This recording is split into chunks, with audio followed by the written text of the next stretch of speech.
à toutes, bonjour à tous, bienvenue dans votre magazine entièrement consacré à l'environnement. Agir pour l'environnement, cette semaine, va parler de notre autonomie alimentaire.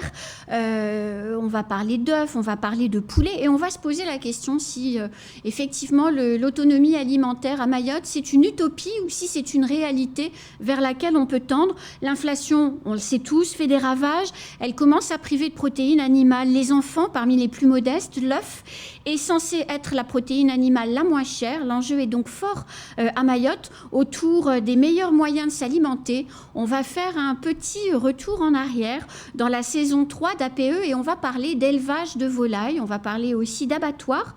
Puis, avec nos invités, Christophe Bretagne, le directeur du lycée agricole qu'on ne présente plus, et Guillaume Rubin, le directeur d'AVM, nous évoqueront ces questions de l'alimentation dans le contexte bien spécifique qui est le nôtre. Agir pour l'environnement dans notre quotidien, eh bien oui, moi j'y crois. Regardons ce reportage de la saison 3 réalisé par Pierre Pellucci et Daniel Dunon.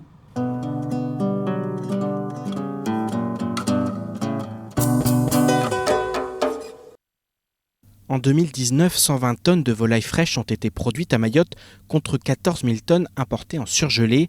L'île possède actuellement un seul abattoir de volailles situé au lycée agricole de Coconi. Néanmoins, la filière se structure grâce notamment à 2 coopératives. Volaillement d'abord, qui possède 6 adhérents et abat elle-même ses volailles. AVM ensuite, qui avec ses 12 adhérents souhaiterait conquérir d'ici 2026 le marché mahorais de la volaille. Mais le but recherché, c'est d'organiser la filière et de faire en sorte d'alimenter le marché local. Voilà. L'outil actuellement est trop petit, mais notre but, c'est de permettre à la filière de s'organiser, d'avoir son propre abattoir privé. Une fois que l'abattoir privé sera mis en place, on espère qu'ils pourront au moins pouvoir assurer 10% du besoin du territoire. Les 2 coopératives ont chacune un projet d'abattoir. Du côté d'AVM, l'objectif est d'atteindre les 1500 tonnes de volailles fraîches produites annuellement en 2026 et réussir à être présent dans les 4 coins de l'île. En attendant, les adhérents de la coopérative mesurent aujourd'hui les bénéfices d'une structuration de la filière. Avant, c'était un peu difficile parce que j'ai acheté mes poulets moi-même. Je les ai amenés ici, je les ai élevés moi-même et l'abattage, c'était moi-même, donc les ventes, donc je faisais tout le travail moi seul. Mais maintenant, comme on est groupé par un groupe, donc on est adhérents tous à AVM, donc maintenant, moi j'élève les poulets et il n'y a que AVM qui fait les abattages et la vente. Donc le travail est devenu moins lourd. Un partage des tâches bénéfique qui doit également permettre d'offrir aux Mahorais des produits frais et locaux avec une empreinte carbone moindre. Au-delà de l'abattage et de la vente, la coopérative AVM s'occupe également de la traçabilité et de la qualité des volailles produites. Le technicien arrive ici, il fait ses analyses. Et si les analyses sont bonnes, il me dit la date d'abattage. Moi, j'amène les poulets à l'abattage. Donc, c'est comme si on a partagé les tâches de l'élevage. Donc, le travail me donne un peu de temps de m'occuper d'autres ateliers que je fais ici. Les 120 tonnes produites localement vont essentiellement alimenter les rayons des grandes surfaces et les restaurateurs. Avant cela, les contrôles de qualité sont également effectués à l'abattoir du lycée de Coconi qui se plie à un protocole sanitaire très strict. En effet, les volailles produites par les 12 éleveurs d'AVM sont tracées de l'œuf au point de vente. Il y a plusieurs contrôles. Déjà au niveau de l'élevage, il faut savoir que notamment sur les poulets, il y a ce qu'on appelle une analyse salmonelle. Donc on vérifie que le lot est indemne de salmonelle avant son arrivée sur l'abattoir. Au niveau de l'abattoir, pareil, on a des analyses régulières sur la viande pour vérifier qu'il n'y a pas de soucis. Voilà. Également, il y a des procédures qui sont mises en place, donc s'il y a des non-conformités qui nous permettent d'éviter que la viande parte de l'atelier s'il y a un souci.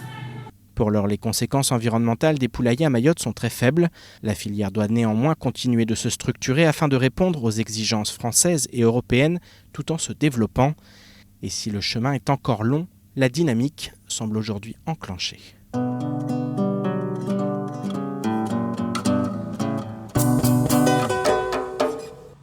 Bonjour Christophe Bretagne. Bonjour.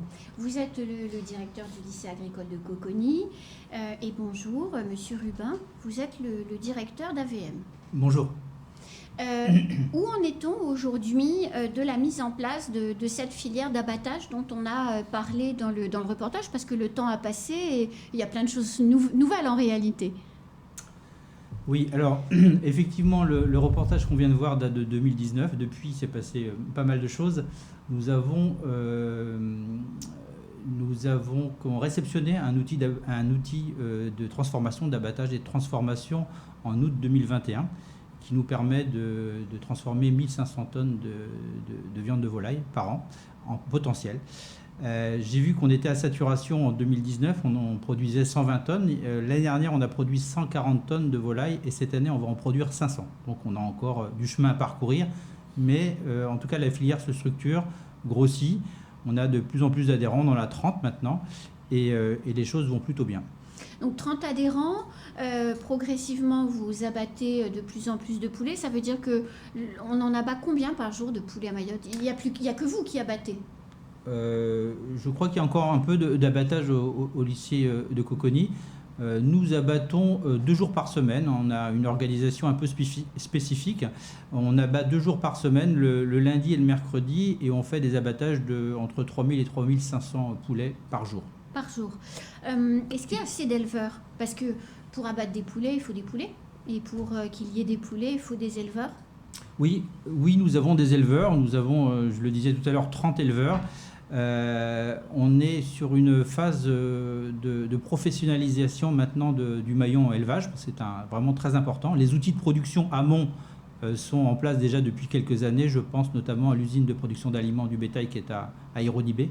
Je pense au couvoir. Ce sont des outils d'amont qui permettent d'approvisionner les élevages en poussins et en aliments. On les voit d'ailleurs derrière. Exactement. Et du coup, maintenant, l'outil aval est maintenant bien en place, hein, donc l'abattoir. Et on a aussi un magasin de vente et on va bientôt réaliser de la charcuterie aussi. Alors, on est en train de travailler sur un outil de transformation. On va produire de la charcuterie ici à Mayotte. Alors, c'est quoi de la charcuterie de poulet ? La charcuterie de poulet. C'est du jambon de poulet. Ça peut être du jambon, ça peut être de la saucisse fraîche, de la saucisse cuite, ça peut être de la mousse, ça peut être du pâté. Voilà un peu la gamme de produits que nous allons sortir en fin d'année ou en début d'année prochaine. Mais en fait, pour répondre à votre question, Anne-Constance, l'objectif 2023-2024, c'est de professionnaliser le maillon élevage. C'est d'avoir des élevages et des éleveurs performants qui permettent d'approvisionner dans de bonnes conditions l'outil industriel. Alors quand on parle de professionnalisation, forcément on se tourne vers vous.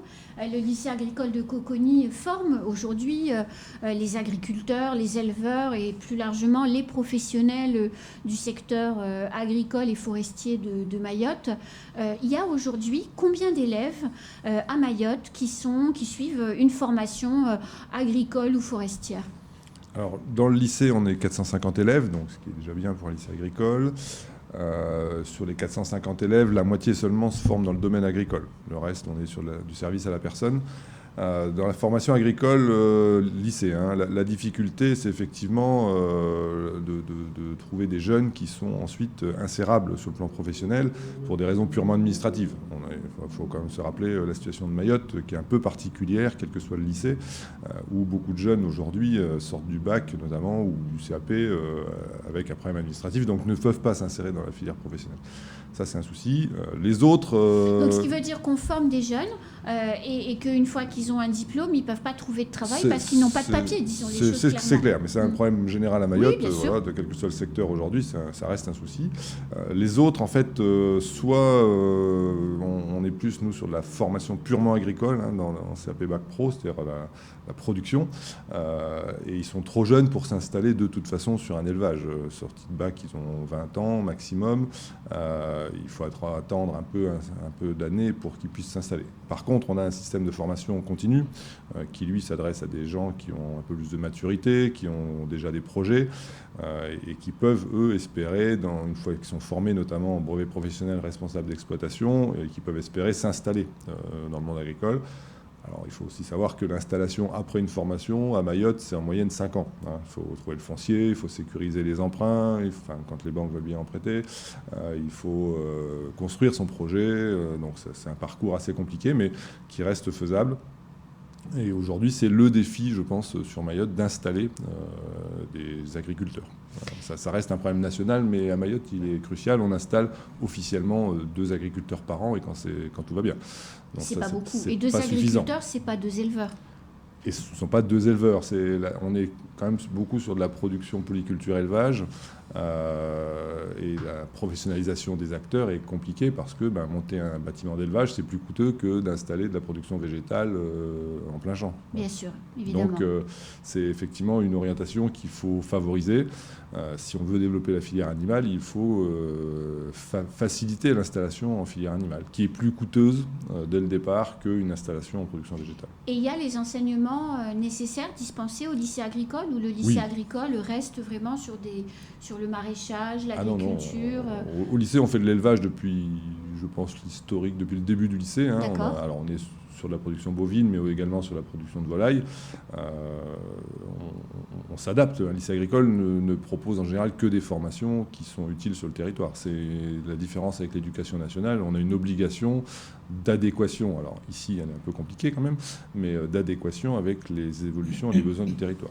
Mais alors, si un jeune de 20 ans sort avec son bac professionnel, mais qu'il a envie de s'inscrire dans la création d'un élevage, par exemple, puisque c'est quand même le sujet, comment il fait? Puisque vous disiez qu'il faut un petit peu de temps, et quand il sort de bac pro, il n'est pas prêt en rien, c'est-à-dire ni dans l'expérience, ni dans les compétences. Je pense que c'est un problème général. En bac pro, certains sont prêts, mais ils sont peu nombreux. On leur conseille quand même de faire un BTS, c'est mieux. Et il faut partir. On les fait chez vous, les BTS, ou il faut partir pas en production pure. Nous, on fait un BTS, mais en développement du territoire, donc qui n'est pas spécialisé en agriculture. Là, s'ils veulent vraiment faire un BTS production animale, il faut partir, ou à production végétale, il faut partir soit en métropole, soit à La Réunion. C'est effectivement compliqué pour un jeune de partir à cet âge-là, mais effectivement, c'est nécessaire s'il veut se professionnaliser. Après, encore une fois, le parcours à l'installation étant long et compliqué, le constat qu'on fait au niveau national, c'est que ce ne sont pas ces élèves-là qui s'installent tout de suite. Ils vont maturer, ils vont se former, ils vont travailler, et ensuite, au bout de quelques années, ils commenceront à avoir un projet d'installation. On est plus sur de l'installation accompagnée d'ailleurs par la Chambre d'agriculture ou par le PAI, donc le point accueil installation, qui va les accompagner dès qu'ils ont un projet qui commence à maturer, donc sur les démarches, sur les aides dont ils peuvent bénéficier. Mais effectivement, il y a un accompagnement. Contrairement à beaucoup d'autres structures professionnelles, l'agriculture est très accompagnée. Alors à Mayotte, c'est un démarrage. On est encore une fois pas sur des systèmes bien rodés, mais le PAI doit exister depuis 2017. La Chambre d'agriculture se restructure globalement. Va mieux, voilà. Donc globalement, tous les indicateurs sont plutôt ouverts pour que petit à petit, ceux qui ont un projet puissent être accompagnés comme on le trouverait à La Réunion ou en métropole. Guillaume Rubin, il y a des agriculteurs ou des jeunes qui ont envie d'être agriculteurs, qui frappent à votre porte en vous disant je voudrais travailler avec vous et devenir éleveur. C'est des situations qui se produisent? Oui, bien sûr. Alors nous, notre rôle dans cet écosystème, c'est précisément de favoriser l'émergence de jeunes agriculteurs qui veulent s'installer. C'est notre objectif premier. C'est cette catégorie d'éleveurs qu'on voudrait bien installer. Et notre rôle, c'est de créer les bonnes conditions pour ça, les bonnes conditions techniques et économiques. C'est pour ça que nous sommes organisés en filière. On est capable de leur proposer les intrants qu'il faut. Je le disais tout à l'heure, l'aliment et le poussin. Et on est capable de leur proposer un prix de reprise qui est contractualisé, ce qui est important. Un prix de reprise d'achat du poulet une fois prêt à être abattu. Exactement, un prix de reprise de la volaille. Ça permet de réaliser un budget prévisionnel. Ça permet d'être en capacité d'aller taper aux portes des banques qui vont pouvoir en tout cas prêter. Enfin, c'est quand même l'objectif à moyen terme. On se bat, nous, là-dessus également à VM, pour que les banques puissent prêter aux agriculteurs sans emprunt bancaire Christophe Bretagne le disait tout à l'heure, dans l'élevage, c'est compliqué. Parce qu'il y a des aménagements. Il y a des aménagements de bâtiments. Qui doivent respecter des règles, je suppose, et des normes. Et absolument, c'est coûteux. Et là, on est obligé de faire appel à du prêt bancaire. Et c'est tout ça qu'on doit pousser en même temps. Donc c'est un effort filière considérable. Et c'est à ce prix-là qu'on va réussir, nous, à installer des jeunes agriculteurs. Voilà. On est en train de lever les contraintes les unes après les autres. Alors il y a une contrainte aussi majeure dont on n'a pas encore beaucoup parlé ce matin, c'est le foncier. C'est la capacité à trouver du foncier. Et ça, pour nous, c'est le problème numéro 1 maintenant.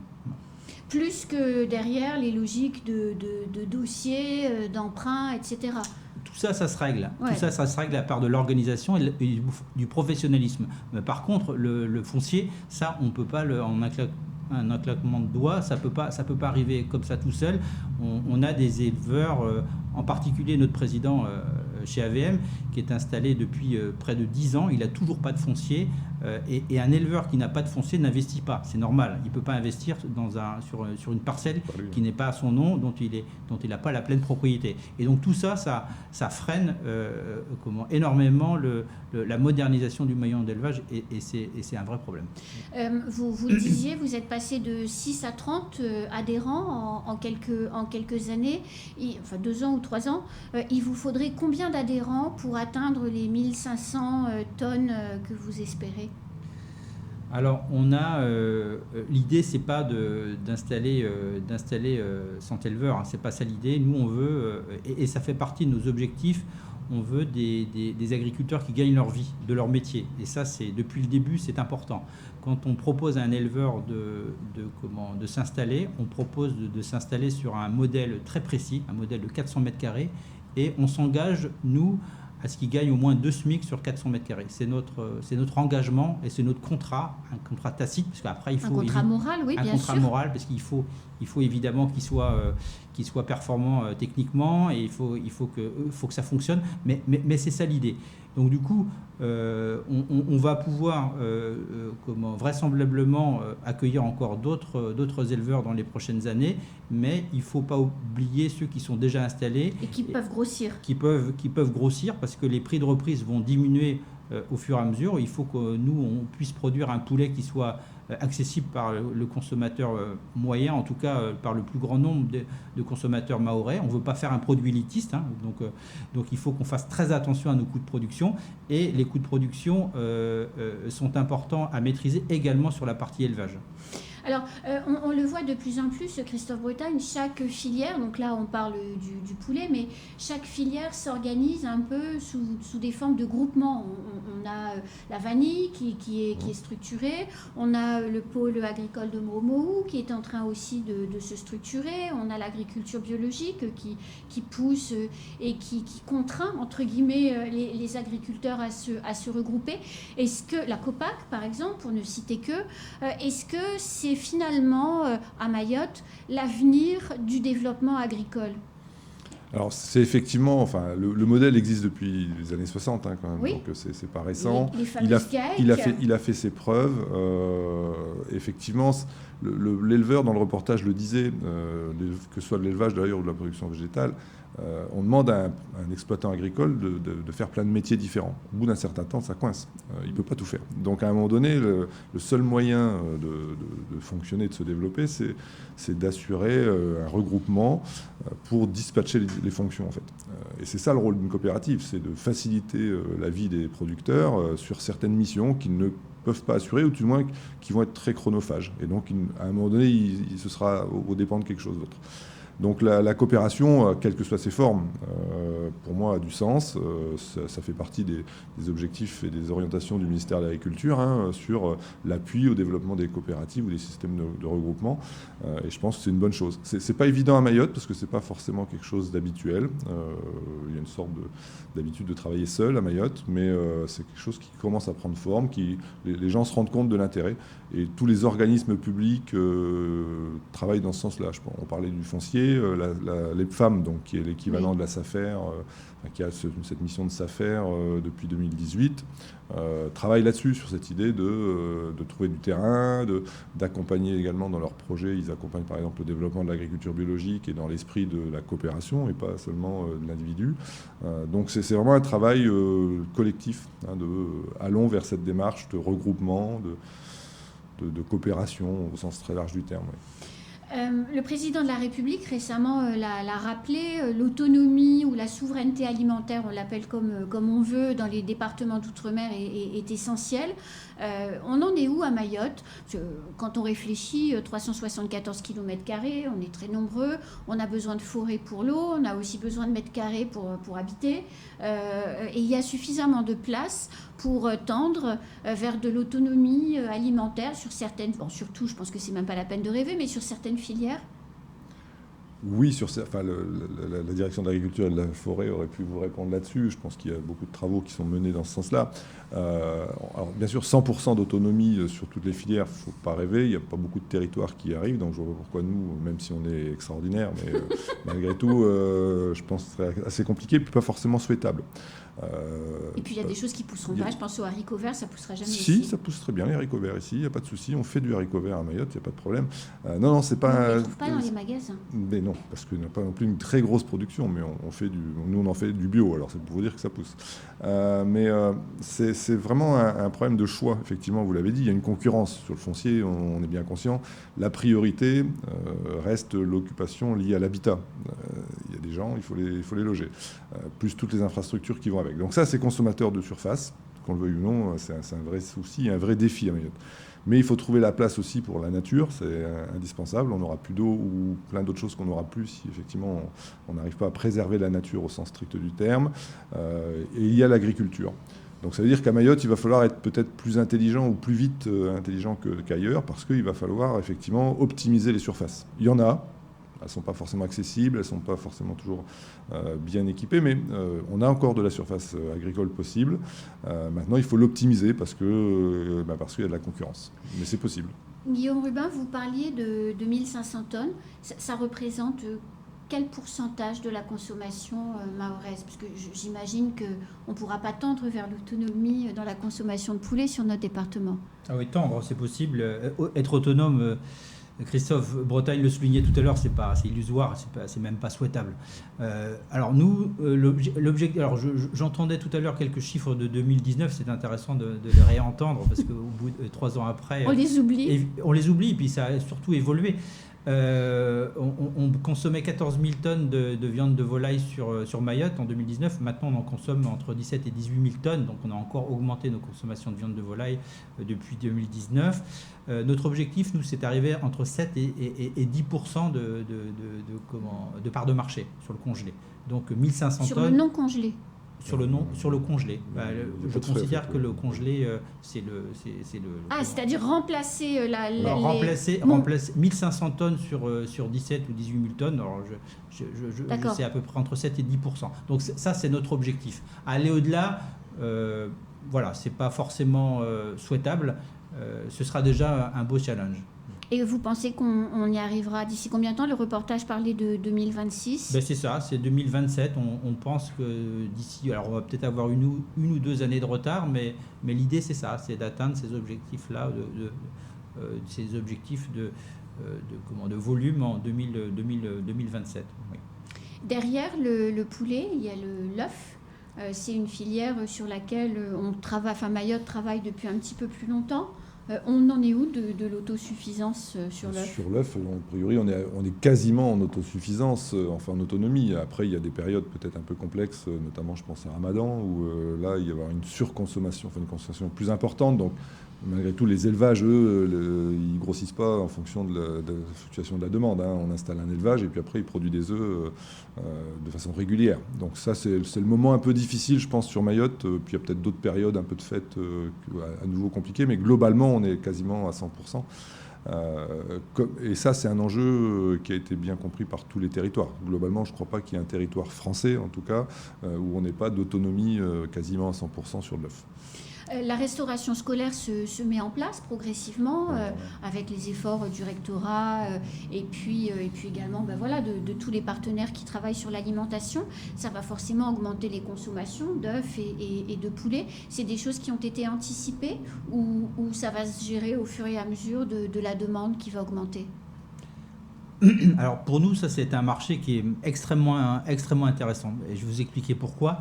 Parce que le marché de la restauration collective, il est prédictible pour nous, industriels. On est capable de savoir quelle semaine on va avoir quel type de volume, quel type de produit et quelle quantité semaine par semaine, en dehors des grèves évidemment. Alors nous, ça c'est un marché qui nous intéresse beaucoup, mais il faut être en capacité de l'approvisionner, ça c'est un autre problème. Avec régularité. Avec régularité, parce que vous comprenez bien, en tout cas pour la filière poulet de chair, entre le moment où on se dit il faut qu'on augmente nos volumes et au moment où on est en capacité de les augmenter, il faut acheter les œufs, il faut les processer, il faut faire naître les poussins, il faut les élever, etc. Donc il y a 4 ou 5 ou 6 mois de réflexion entre le moment où on se dit on y va et le moment où on peut avoir les volumes. Donc voilà, donc ça c'est un élément important et qu'on a bien intégré dans les 1500 tonnes dont je vous parlais d'objectifs. On a évidemment une partie que l'on va pour lesquelles on va approvisionner, sur lesquelles on va approvisionner les cuisines centrales. Merci beaucoup messieurs pour toutes ces explications, parce que c'est déjà la fin de cette émission. Le temps passe vite et j'avais encore plein de questions à vous poser. En tout cas, on se retrouve, nous, très vite sur le plateau d'Agir pour l'environnement pour une prochaine émission avec un prochain sujet. À bientôt.